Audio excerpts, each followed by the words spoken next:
Grieving father is calling for accountability in the wake of last year's deadly flood at Camp Mystic. He's one of 9 families suing the state of Texas over their daughter's death. Yeah, they claim state officials failed to enforce safety laws and approved a license for Camp Mystic despite knowing it lacked a state-required evacuation plan.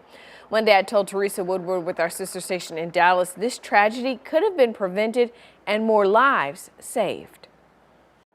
Sleepaway camp takes courage when you're a kid and faith when you're a father. It takes this pain to a depth and a place that I really just can't even describe. Blake Bonner spoke with me one day after suing the state of Texas, alleging oversight failures at Camp Mystic, where he thought Lila would have the time of her life, not lose her life. In a federal lawsuit, the Bonners and 8 other families whose daughters died claim this fatal situation arose because state officials charged with enforcing camp safety rules chose not to enforce state law. They argue the state granted Camp Mystic a license, even though it had no state-mandated evacuation plan. There is no doubt in my mind, none, that if there was a plan in place, there was 100% chance that these girls would still be with us.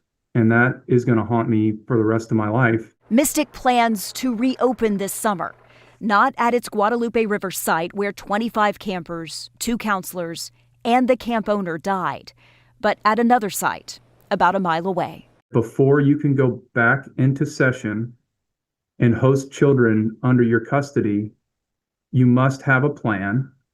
And we need to right the wrongs that existed on the night of July 4th. Texas's lieutenant governor agrees.